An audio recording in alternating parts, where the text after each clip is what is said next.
Um, okay, so good evening, everyone. Tonight we're lucky enough to have Michael Small, who I'm not sure how many of you know, but I'll give you a brief introduction. Hopefully what I say is correct. So Michael Small is professor at the Faculty of Engineering and Mathematical Sciences at the University of Western Australia. He is also the CSIRO UWA Chair in Complex Engineering Systems. So in 2011, Michael was awarded a professorial future fellowship from the ARC and took up a position with the School of Math and Stats at UWA. In 2015, he was appointed the CSIRO UWA Chair in Complex Engineering Systems. And from what I gather, Michael's interested in diverse applications of complex system science, and his background is incredibly interdisciplinary and multidisciplinary. So we're very fortunate to have him here tonight. Okay. So over to you, Michael. Yes, thank you. Thank you, Chantal.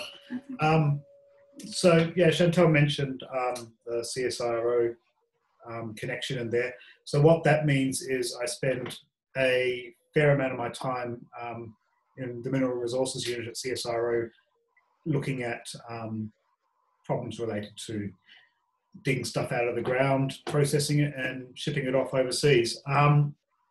This project is not to do with any of that, but as I was saying earlier on, sort of came up because I was looking for a toy project to put some time into whilst trying to learn Julia, and at the same time David came along and asked me if we could do something about making some reasonable projections for coronavirus transmission. And so that's what this is about. The work is kind of inspired by some work that I did back in 2003, 2004, where I was based in Hong Kong, and we were looking at modeling of a different coronavirus that was spreading in Hong Kong at that time. So I will start with kind of a slightly longer preamble, going through the stuff we did in Hong Kong, and then explaining how that relates to the work that I'll present here with respect to the coronavirus.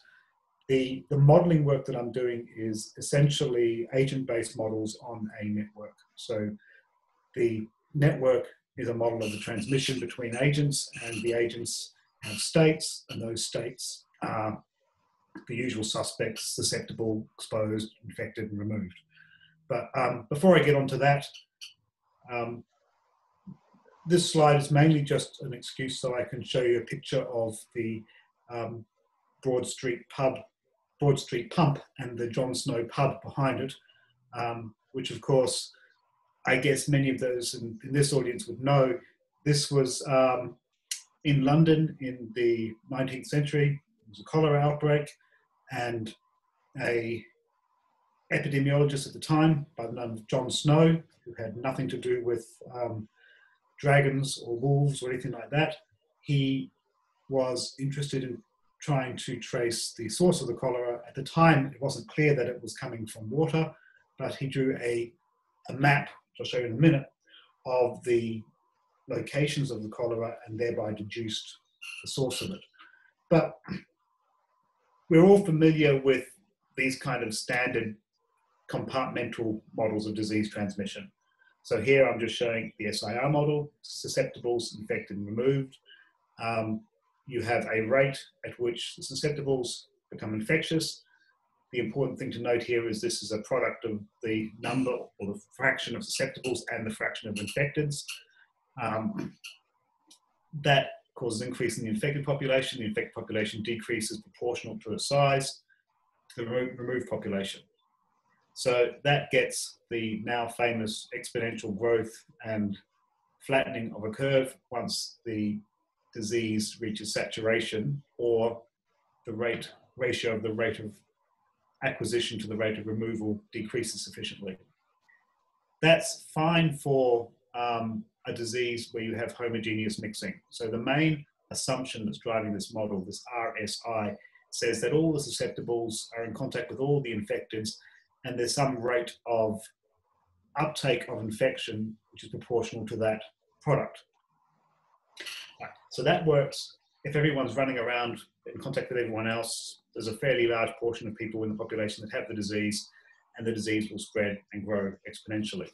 On the right here is data from the coronavirus outbreak in Hong Kong in 2003, here arranged by districts up the top, and down the bottom, total number of patients. And on the very bottom plot is a proxy for the time series of the number of infected, IT. The thing to note is that this plot down the bottom here doesn't look much like an exponential growth. It's got big jumps, big spikes, and lots of stuff is happening. And if you show that to someone to a follower of the Kendrick-McCormick model, which is what this model on the left is, they will tell you that, well, that's just noise, that's just random variation. But another way to explain that random variation, when you look a bit more closely at the actual transmissions, is that some of these big spikes are caused by what people call super spreader events. So you have essentially a single individual causing the infection of a large number of others. Right? So you can model that by saying some people are highly infectious, or you can model that by saying that some people have a large number of contacts. And so the approach we take is the second. The reason for that is that, well, the first reason for that is I don't know enough about epidemiology to model variation in rate of infection, but I do know a little bit about mixing in social networks and how to model variation in contacts amongst people. So the first thing to note, there's spikes here. These are caused by large numbers of infections arising from single contacts. The second thing is that because the total here, the total number of infected is fairly small, of the order of 100 or so, in Hong Kong, a population of 6-7 million people, it's not really a good assumption to say that they're all mixing together. Even in a city where people are moving about quite a bit, the number of people that have contact with the infected is only a small portion of the total. Okay, so, and the other thing to note here, which is where I was going with this, is if you look at these plots by district, each of these is like, this is like the districts of Hong Kong. I've also colored them based on the districts that are on Hong Kong Island. Those are the 4 in red. The districts that are in, what have I got? Kowloon, which are the yellow ones. So you have an island, you have 4 districts on the island, they're coloured in red. You have 5 districts in yellow, which are on the harbour across the bay from the island. And then further up towards the mainland, you have the other districts coloured in green, as well as outlying islands, which is the top one, which doesn't really have much of an effect. But you'll see that there is, even within Hong Kong, there is this spatial discrepancy between what's going on in each district. Right? The rate of infection is, the infection is moving between the districts at different times and to different effect. So of course, here we have a system of ODEs. We've got an effect here which is spatial. So the natural thing to do is turn that system of ODEs into a system of PDEs with some diffusion. So essentially all I've done is slapped a diffusion of susceptibles, diffusion of infecteds, and diffusion of the removeds on the right-hand side of that equation. When R stands for removed, that means people that have either recovered or died from the disease, so diffusion of dead people probably doesn't make much sense, but just for the sake of mathematics, we can have diffusion of each of these 3 categories. Okay, that's fine. What does that lead to? Well, here is that Broad Street pump that I mentioned at the start. So there's John Snow's pub down here. These are all the cases of cholera that John Snow identified around that water pump. And the connection that he made was, here are the other water pumps nearby. And for people who are closer to these other water pumps, they are not getting cholera. It's only the people in the immediate vicinity of this one water pump that are getting cholera. And so he drew the connection to transmission through the water pump and allegedly removed the handle of the water pump, therefore curing or preventing further spread of cholera. But suppose we have diffusion on a larger scale,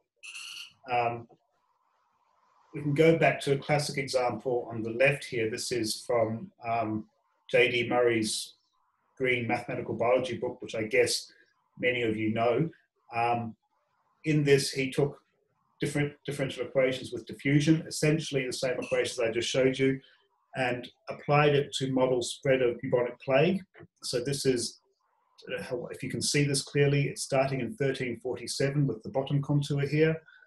The disease arrives in Mediterranean and spreads up through Europe month by month over the next several years. So using the diffusion equations, using the rate of spread of the disease as it was in the historical records, he can estimate that that D parameter, the rate of diffusion, is about 100 miles per year. So back in the 14th century, when people are moving about on a horse-drawn cart, disease, which is piggybacking on rats, on fleas, on rats, on the back of that cart, is moving at about 100 miles per year. I presented an earlier version of this talk back in January where I talked about just estimating the parameter R0 based on some work that was then coming out of China, or work that was done at Imperial coming out of China, looking at trying to estimate the rate of diffusion just by seeing the number of infected people arriving on aeroplanes. And there was this rather silly picture in one of the highly esteemed newspapers of Australia showing a map like this, which is nothing more than a map of airline routes. Today, that map of airline routes probably looks a little bit different, but a map of airline routes and saying, well, hey, China's here, and if people are getting on planes and hopping over to these other places, we should be worried because that disease might spread to these other places. Turns out they were right. The picture behind this is kind of completely bogus, though. This is just airline routes. It's not coloured in a very scary red. It's not actually routes of infection. But it means that the rate of diffusion now is not 100 miles per year, but it's more like about 900 kilometers per hour. So the disease is now spreading. Disease can spread around the globe on these networks at close to the speed of sound. There's a lot of related work. People look at the same sort of diffusion models on social media networks.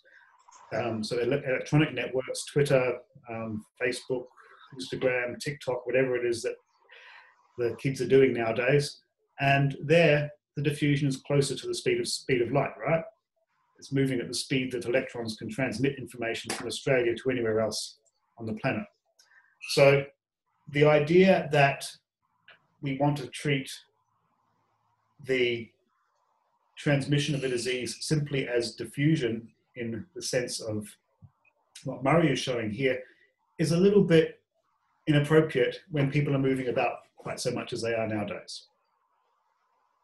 Okay, so let's start in 2003, SARS outbreak in Hong Kong. So as I'm sure everyone is now painfully well aware, that too was a coronavirus closely related to the coronavirus that we're encountering now. Previous to this year, whenever I gave a talk about this work from 2003, I would show this picture from my 2003 engineering classroom in Hong Kong, and then spend the next 10 minutes giving the audience, regaling the audience with my anecdotes of wearing a face mask in the tropics and everything else that goes on. But today, I don't really just say anything about this. I think everyone's all too familiar with these sorts of personal protection measures. So, but just to say, this was 2003, and it looks a lot like 2020. So the basic idea of how I want to approach this is that let's consider transmission of a disease as transmission between contacts between individuals. And individuals have a finite, fairly small number of actual contacts to transmit a disease.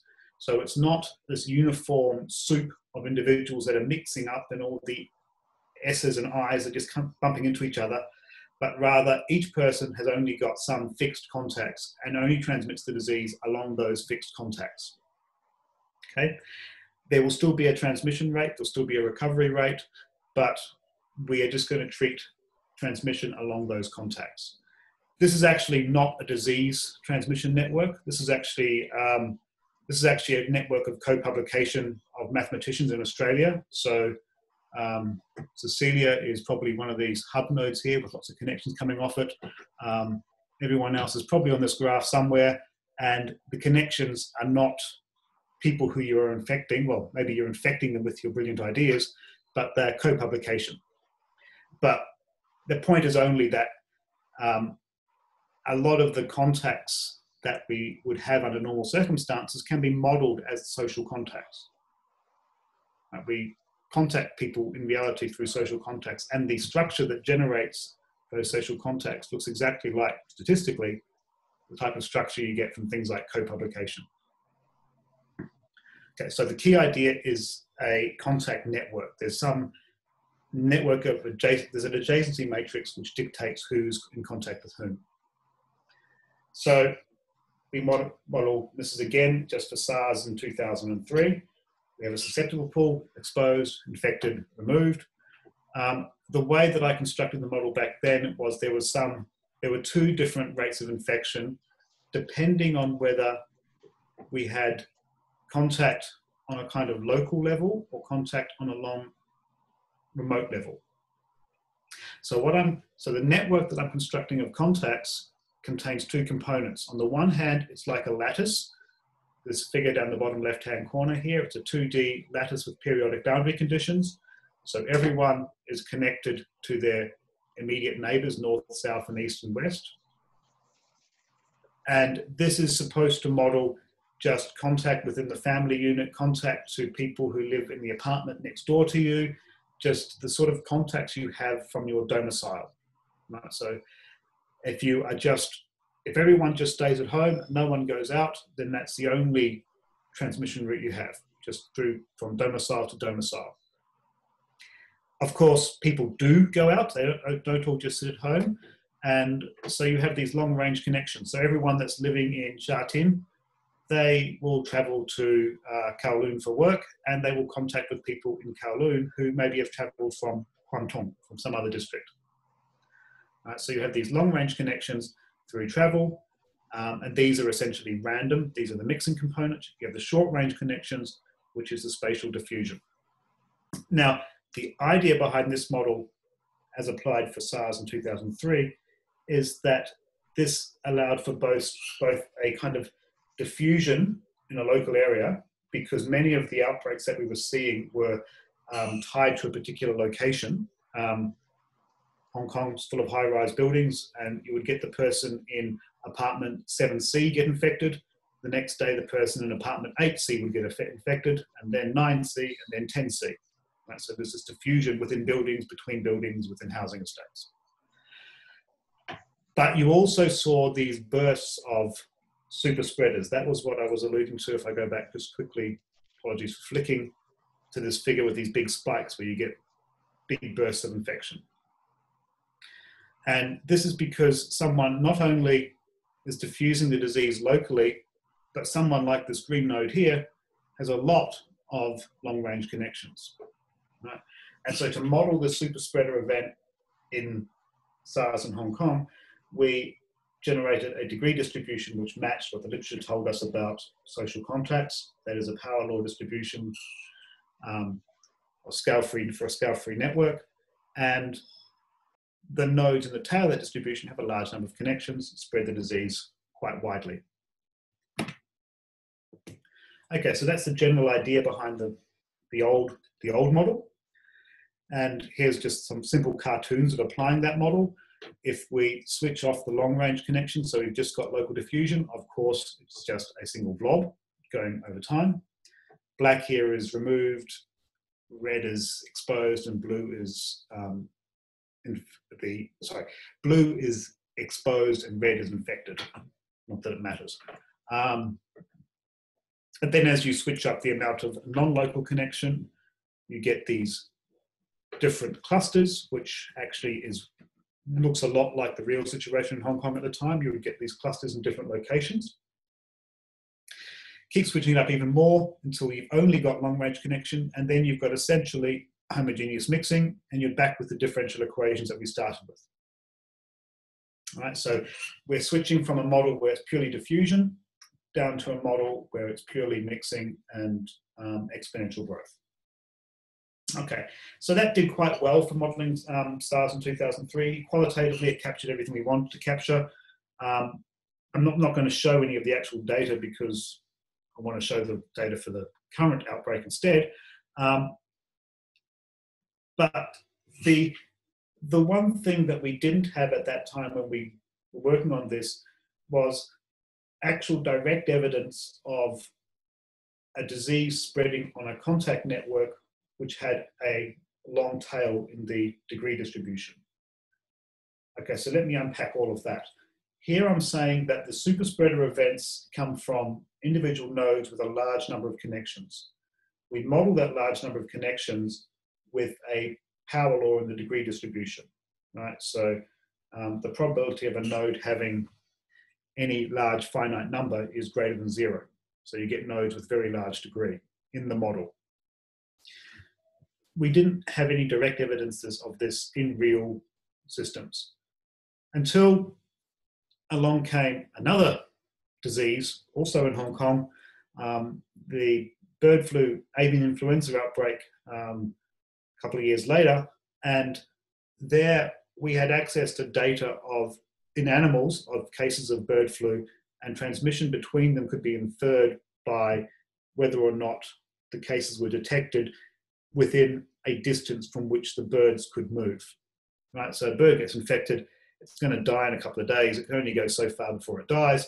So that gives us a rule by which we can infer the connections, and we can construct a graph, a spatial temporal graph here, of connections between birds. And then we look at the degree distribution of that. We get something which, when we slap a nice big fat red line through the middle of it, it's got a power law. Right, so lo and behold, the probability of a node having degree k is proportional to k to some exponent negative gamma. And in this case, the exponent is actually very low. So it's actually got a very, very long tail. Right, so now we have some direct evidence that scale-free networks actually are a mechanism underlying disease transmission. And back in the theory of this, if we now take this model as a model of transmission for an infectious agent and just consider it as an abstract thing in physics, and we ask ourselves how many people get infected. So here, I'm going to make things simple and just have susceptibles and infected. I'm going to forget about exposed and recovered. We're just going to move between S and I. Agents get infected, and then with some probability they recover to the susceptible population. Right? So this is a reversible process. Now, if you write down the SIS model, this reversible two-state process, as differential equations, then you will get a threshold, the famous R0. If that threshold is exceeded, the disease spreads. If you don't exceed that threshold, then the disease will die out. If that threshold is exceeded, the disease spreads, and there is asymptotically, there's an endemic population that are infected. So there's always going to be a proportion of the population that have the disease. Right? Provided that ratio of A to R, that R0, is large enough.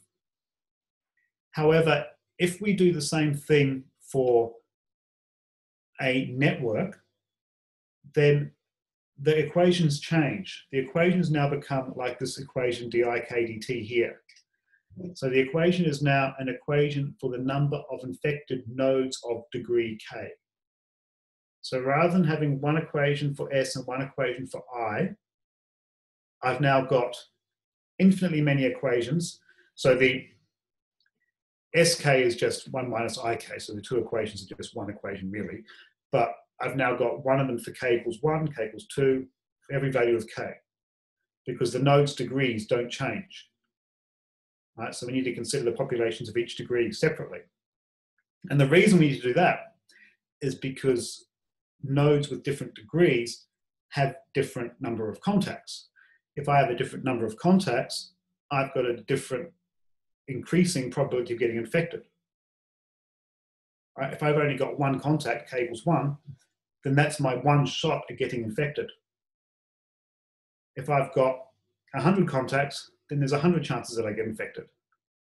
And the model is assuming the probability of infection is constant for any contact. So the more contact, the more chance of infection. Okay?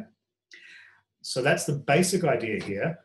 And the first term is just the rate of recovery. That's the infected nodes of degree K returning to the susceptible population. That's just attrition from the IK pool. The second term here, the complicated one, so 1 minus IK is of course SK, because you're either in state I or state K. So that's the number of susceptible nodes of degree K, and that's the probability, and so that's the probability of contact between them, between a node of degree K and a node of degree any other degree. All right, so that is this term denotes the probability that any given link will point to an infected node. All right, so I'm not going to go through the maths here, but just if I sit back and wave my hands a bit, higher degree nodes have more contacts and therefore are more likely to get infected. Right? The probability of a link pointing to a node of a particular degree depends on the degree distribution and the number of links of that degree. This is what's called the friendship paradox. What it's saying is that on average, your degree follows the distribution pk. But if I choose a random link and look at the node at the other end of that, then on average, the degree of that node on the other end of that link is going to be much larger, because high degree nodes have more edges and they get more, there's more chance of seeing the high degree nodes on the other end of the link. Right, so you can make this all exact, but for now, all that matters is higher degree nodes have a higher chance of being infected, and your neighbors tend to have a higher degree than you. Okay, so and we can see this quite directly. I mean, early on in the current coronavirus thing, one of the things that, to me at least, was quite striking was how often celebrities and famous people and politicians were getting infected. Right, at a time when the disease was only infecting a small portion of, a fraction of 1% of the population, we were seeing celebrities and politicians and other people like this. Unfortunately not Donald Trump, but we saw many of them get infected. And this is because they typically have they're moving about more, they've got higher contact than the average mathematician at least. Okay, so the second thing that comes out of this model, if we work through all the numbers, is that the condition under which the disease, the SI model, the disease will continue to spread in the population, depends on the ratio of the rate of removal to the rate of infection being greater than the mean degree over the variance of the degree. Okay, so in the SEIR model that people are talking about now with coronavirus, the issue is whether R0 is bigger than 1 or less than 1, right? Because that's been recast as a reproduction number. And if you're reproducing more than once, you're contributing. If not, you're not. Here, the condition is slightly different, and this ratio of our rate of infection to rate of removal is related to mean degree over the variance of the degree. That's kind of neat, except when we go on to the next page and we ask, what is the mean degree and what is the variance of the degree? Okay, so that's just the mean. The variance is just k squared times the probability of the degree, k. The mean is just k times pk. Except if we have a power law, pk is k to the minus gamma for some gamma, right? And so that means that these sums are not going to converge if gamma is less than 2, or if gamma is between 2 and 3, the variance doesn't converge. So just let me flick, well, you can see at the top here, the expression at the top. If we are in the situation where gamma is between 2 and 3, the variance diverges and the mean is finite. And like every applied mathematician knows, finite number divided by infinity is 0. Right? So because you have a degree distribution with a large number of nodes with high degree, the chance of reducing infection to 0 is 0. You will always have the disease endemic in the population if the contact graph is a scale-free network. So this is really important if you are interested in trying to eliminate a disease like bird flu. It's basically saying that if you allow people or birds to have a large number of contacts, then those large contacts will cause the disease to continue to spread, always. In the case of bird flu in Hong Kong, much like now, those large degree contacts was coming from wet markets.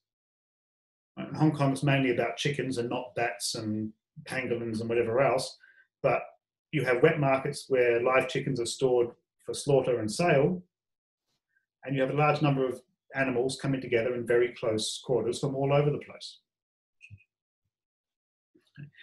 And so back in 2007, whenever bird flu was, so there was an earlier outbreak of bird flu in 1997, while Hong Kong was still a British colony.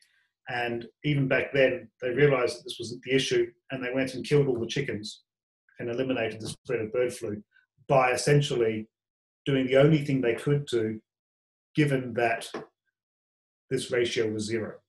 Given that they couldn't just make things cleaner to make things better, they had to remove the transmission network entirely. They did that to eliminate the spread. Okay, so, well, there's my summary. So what's the message so far? The message so far, so the message so far is emerging diseases where you have a relatively small proportion of the population getting infected tend to be spiky, tend to be bursty. They have these super spreader events. These super spreader events, we can describe them by pretending we know something about the epidemiology and say, well, some people are highly infectious, they have a high viral load and they can infect a lot of other people. Or we can simply say, bad stuff happens and sometimes someone will cough on a lift panel and infect the next 100 people that get in that lift. Right? So we can treat the super spreader events just as variation in the degree distribution of the network. So this is kind of a rather biased summary of the main work. The Pastor Sartoris Vespignani paper is the one that established that the threshold for an SIS model on the network is 0. We later came along and showed, fairly obviously, and I'm surprised, it was a pretty obvious result, but the paper seems to get lots of citations. We showed that if you truncate the power law, R naught is bigger than 0. So no real surprise, but for some reason, people still seem to think that's interesting.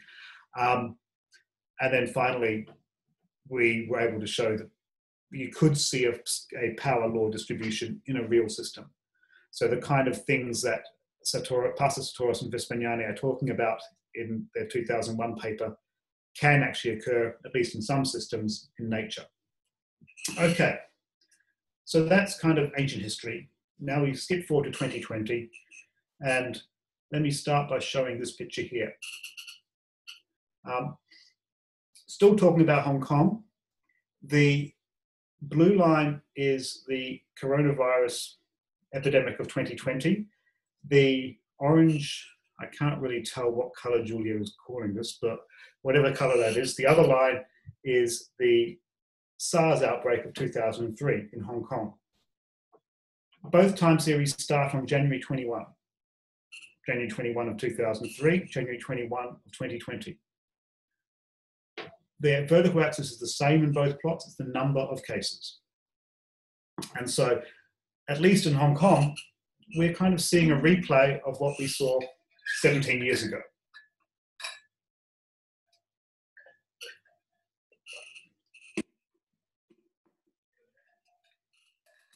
Both quite spiky, if you look at the daily number of infections. Both have quite big bursts. The 2020 coronavirus outbreak, there's actually two kind of bumps. There's one here around 60 days, and there's one a bit later about 70, 80 days.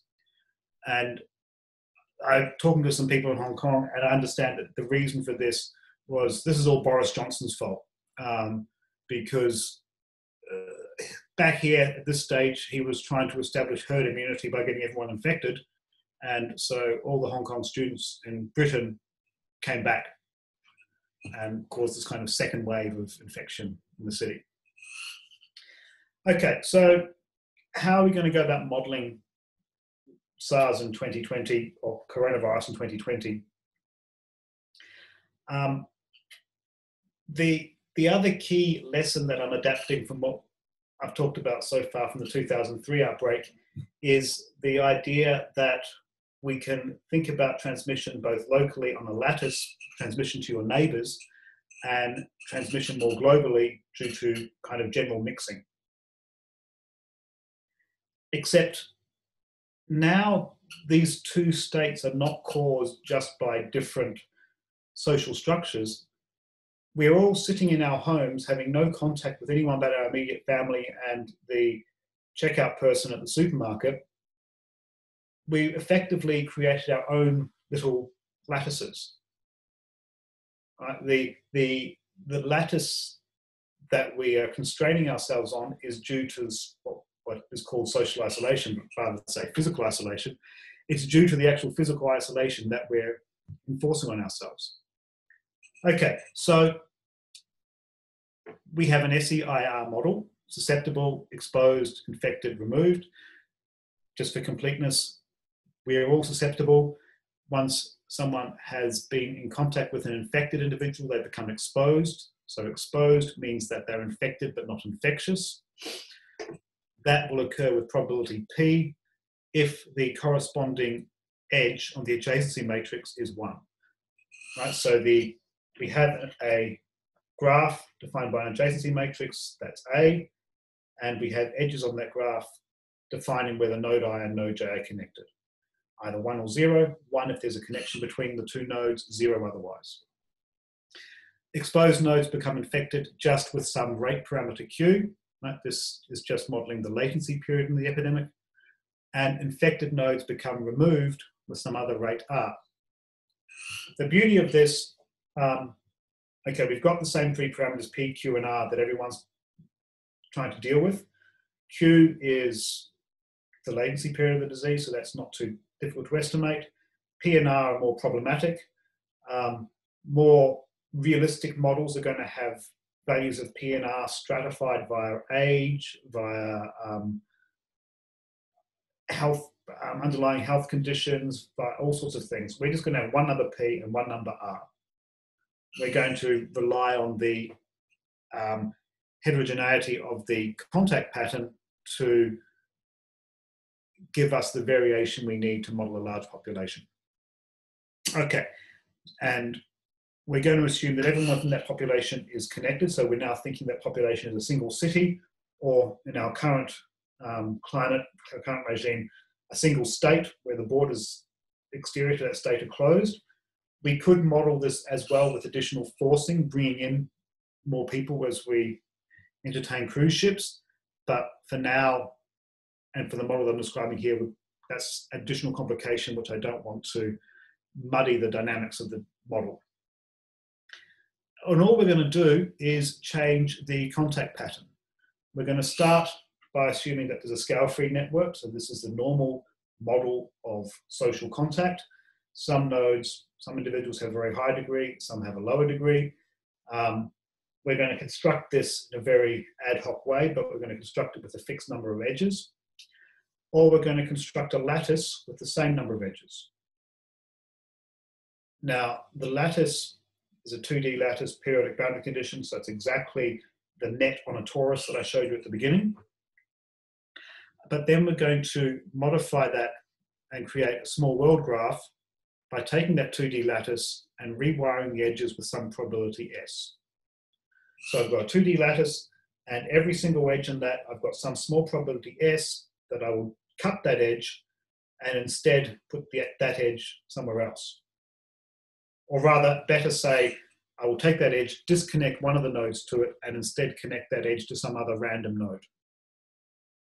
And I do that, I run that probability for every single edge S.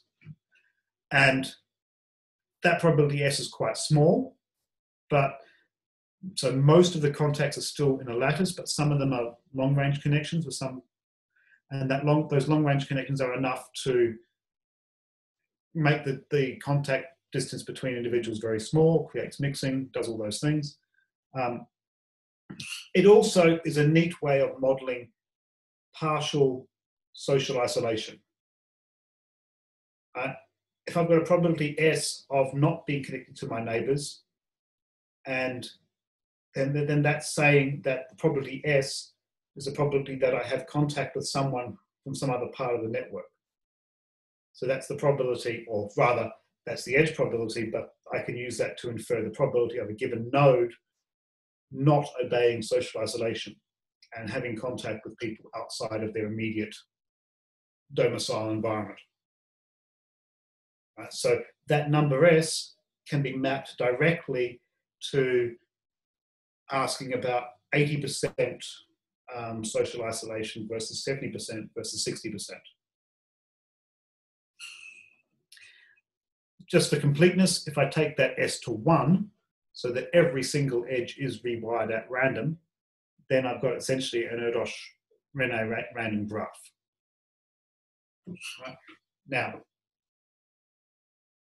these 4 different structures, I can construct them so the mean degree is the same, just for neatness of the mathematics, just so that the analysis is comparable. I can then write down my system of equations. I've got something that's a bit more complicated. Running out of time, so I'm going to skip over that and instead move forward to the critical thing here and consider the growth rate of those 4 cases. In the case where my contact network is the scale-free graph, I've got a probability of a node having L edges be proportional to L to the minus gamma. So when I do get to a node with a high degree, I actually get growth faster than exponential. I've got this full exponential mixing, but even worse. In case 3, if I've just got completely random wiring, then that's just mixing and I've got exponential growth. Case 2, where I've got just purely a lattice. Now that's the interesting case, because if it's a lattice, I can only infect my neighbors and I'm only going to have diffusion. So my growth rate is just going to be due to spatial diffusion. My growth is going to be linear. Right, so I'm moving from super exponential to linear and exponential growth. When I choose another value of S in between, I can mix and match between those 2 extremes. Okay.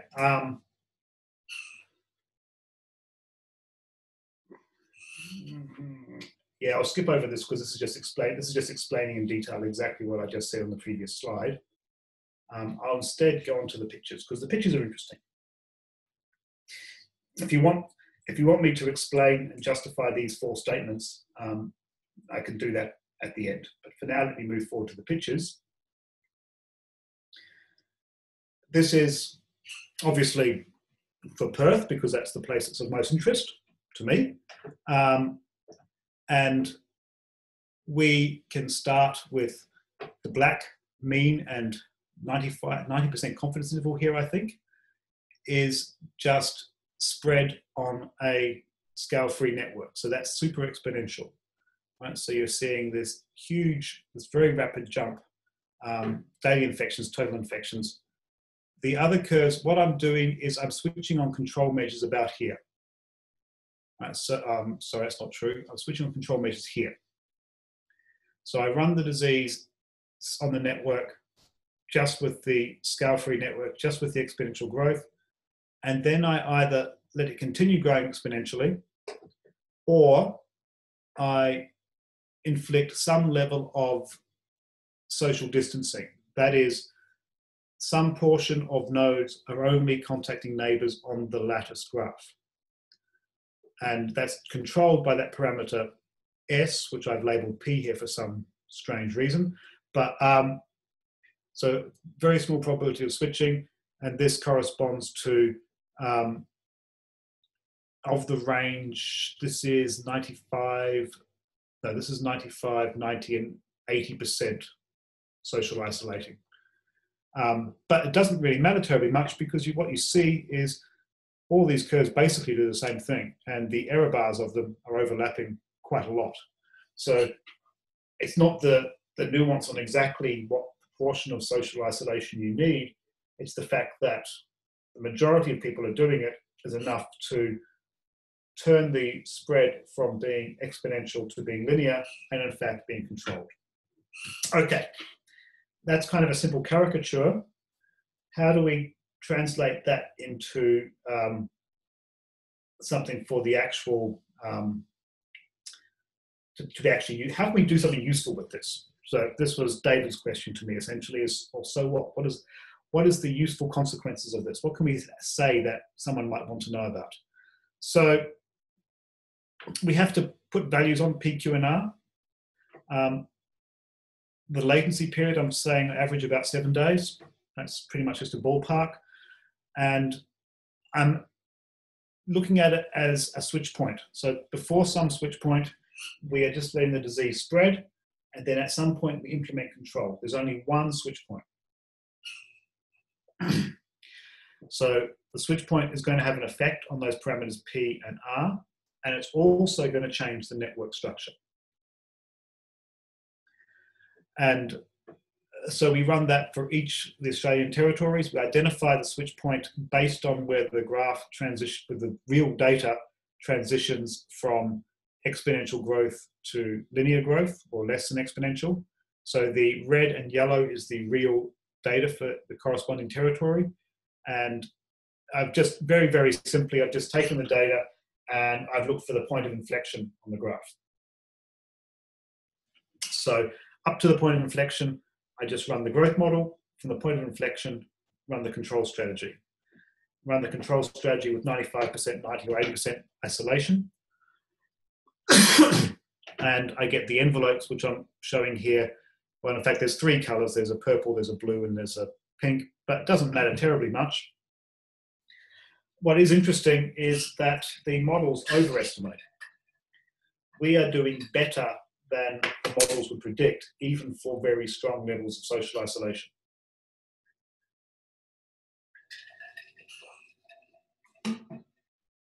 Okay, same thing for WA. Okay, so Tassie's a bit odd. Don't know what's going on there. I won't make a Tasmanian joke.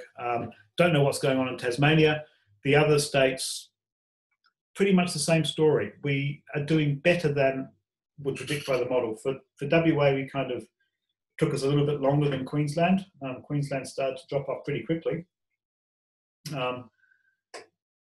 Victoria and New South Wales, well, New South Wales has too many cruise ships, that's their problem, but eventually got it under control as well. Okay, so still feel-good message, social isolation works, stay at home, blah, blah, blah. So what? Well, the really important question is, when can we go back to the football?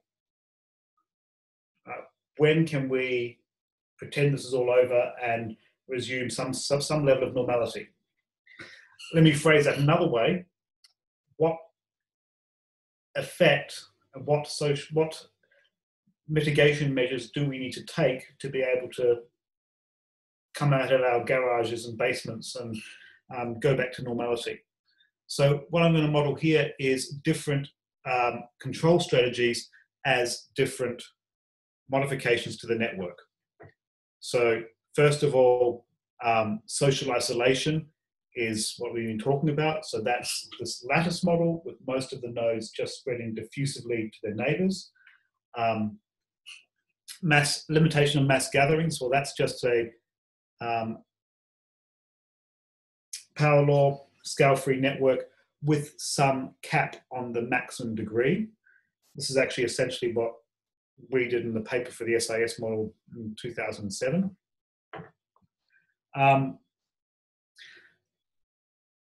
We can either turn mass gatherings off entirely or put some cap on it, or, and this is the interesting one, we can assume that COVID safe works and contact tracing does what it says it does, and every time two people have the COVID safe app and one of them gets infected, that connection between them is automatically and immediately detected and mitigated.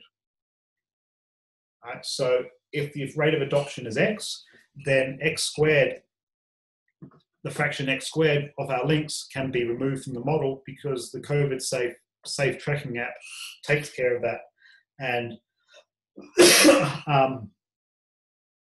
keeps everyone safe.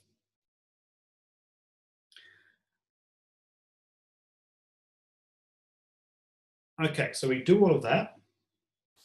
Okay, we do all of that, and we're now in the situation where we have effectively no cases being detected, at least for some states, or very close to no cases now being detected.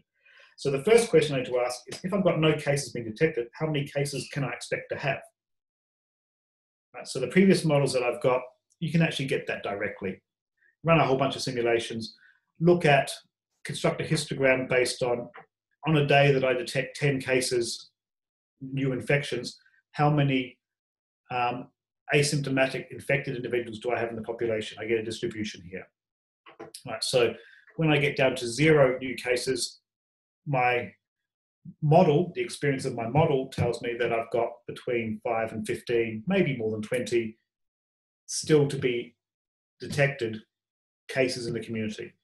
This is assuming 100% community transmission. That seems like a lot, right? But if you stop and think about it for a moment, what it's really saying is that I've got a latency period of effectively 7 days average. So that means 7, 10 days worth of exposure that hasn't been detected before I'm going to see these people over the next 10 days. And when I get down to 0 for the first time, I'm still going to have about 7 to 10 of them still in the community. And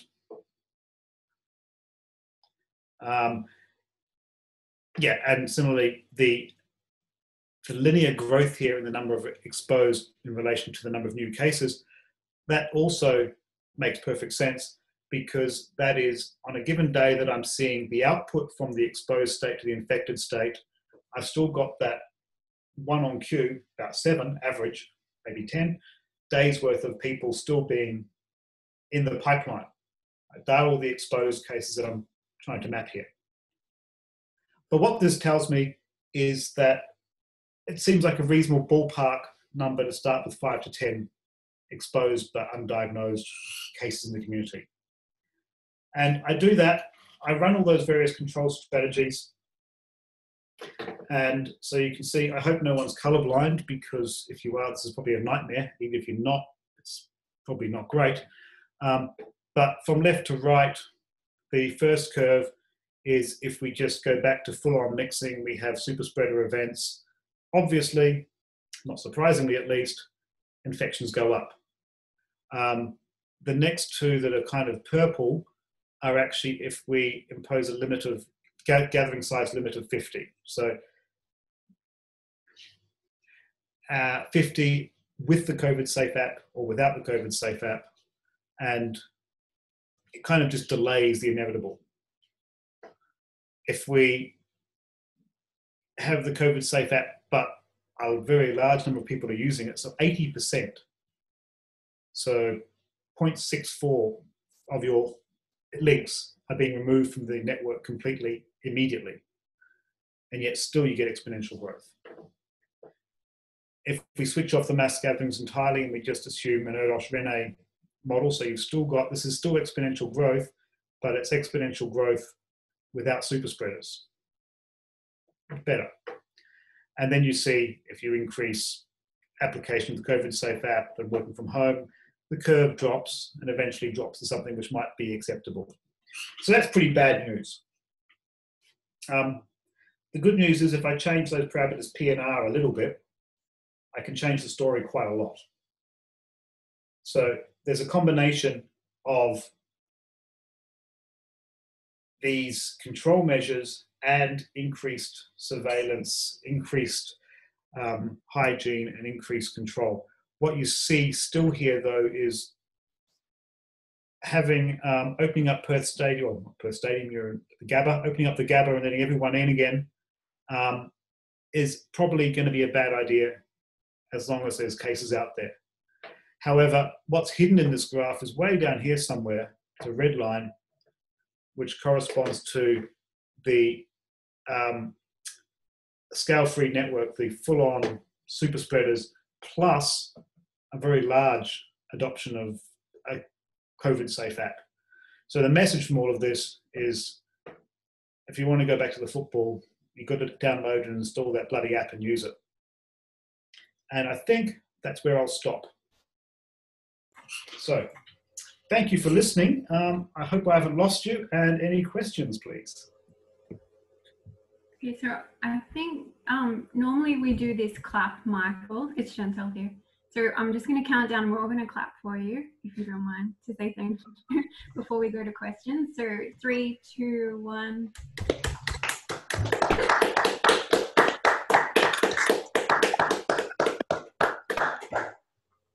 Okay. That's a bit of a trend. Yeah, virtual claps still, it's a little weird still, but... oh, sorry. No, getting used to it. Thank you very much. So, any questions? Michael, an obvious question. Don't you get a much more optimistic outlook if you just wait 10 days after the last case is diagnosed? Yeah, so what I haven't shown here is, because I was too lazy to do it, is this is on the first day that I've got 0 cases.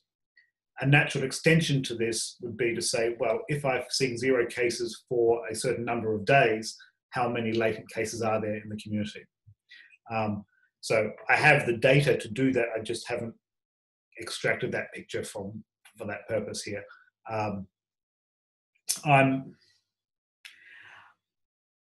It's still a real ballpark of a number. I don't have a great deal of, so even the simulation here, it's going from what, 5 to almost 40. I don't have a great deal of confidence in estimating that number robustly anyway. We could do that calculation and extend that graph, but I'm not convinced that it's going to give a great deal of information, except to say the longer that you wait with 0 cases, the more confident you can be that there are no cases. Does that make sense? Is that what you're getting at? Yeah, yes, of course.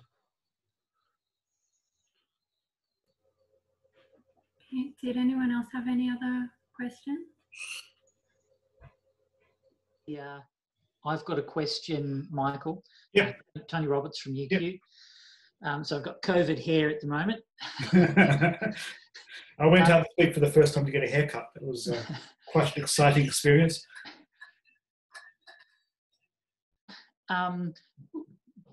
Something sort of quite dramatic happened in Australia with the fact that there was this large number of initial cases that were sort of from overseas, is the way they put it. Looking at the graph, very little local spread. Has there been any sort of, I guess, micro modelling, I guess, coming from that particular event, which may be unique to Australia and New Zealand? I haven't done that. I've been rather blasé in just assuming that the transmission is all kind of, I'm assuming it's autonomous. I'm assuming there's no input, there's nothing driving it from outside. The modelling work that the Australian government's getting from our colleagues is focused quite heavily on that, I believe. So they're looking quite a lot at the proportion of incoming cases and also identifying them separately from the community transmission. So they're doing a much better, more robust job of separating out that effect. I'm taking a very coarse look at the whole thing and saying, well, essentially the question I'm asking is, well, what can a network tell you about transmission? Yep. Okay. And part of that is I'm saying, well, I don't know enough to model these other things. I don't have confidence really to estimate P and R, but if I can construct a model where I can play with things that I understand, the network part of it, in a way which actually gives predictions which are useful, then bonus. Thanks. Okay, so there was a comment from Cecilia in the chat that there was an import rate in the Australian model. If that's useful. Yeah, thanks, Cecilia. If you like, Michael, I can add a little bit from the West Australian perspective. Yeah. When we compared West Australia to the other states, West Australia was one of the best at catching those incoming cases differentially, compared to, say, Tasmania, where there's quite a lot of social spread in the community. Yeah. So that's true, but then the numbers are still inflated by the fact that we're still counting all those cases that come in but don't mix. Well, in Western Australia, a lot of cases being imported, but being imported and kept in isolation, but they still feed into the data here, which they really shouldn't. But the model is really qualitative. It's describing a rate of growth. It's describing a rate of increase over time.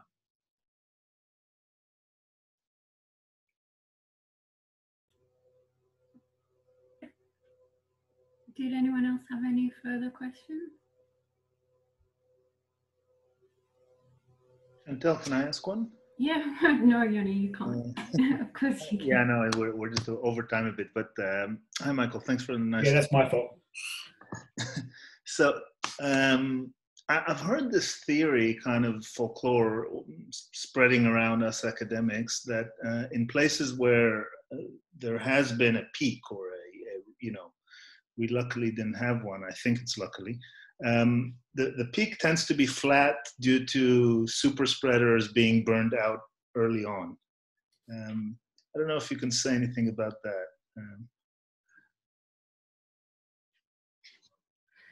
So I guess that I haven't really thought about it in those terms, but I guess if you burn out the super spreaders and you're just now looking at something with a larger proportion of purely a diffusion type growth, then what you're saying is, okay, so first of all, even without super spreaders, you're still can get exponential growth or decay. That's just the standard SIR model. But if you are now also including an element where spread is diffusive, then the growth becomes more linear than exponential. And so this is something that you do see in a lot of the data from a lot of cities. Look at the cumulative case statistics. And even if you go online, look at the global ones, there's this exponential initial phase, and then it's very linear. The growth is linear after that initial burst. So I think, if I understand the question correctly, I think that's related to this. I hadn't thought about that in terms of super spreaders very much, to be honest. But yeah, I guess you're right. Okay, thanks.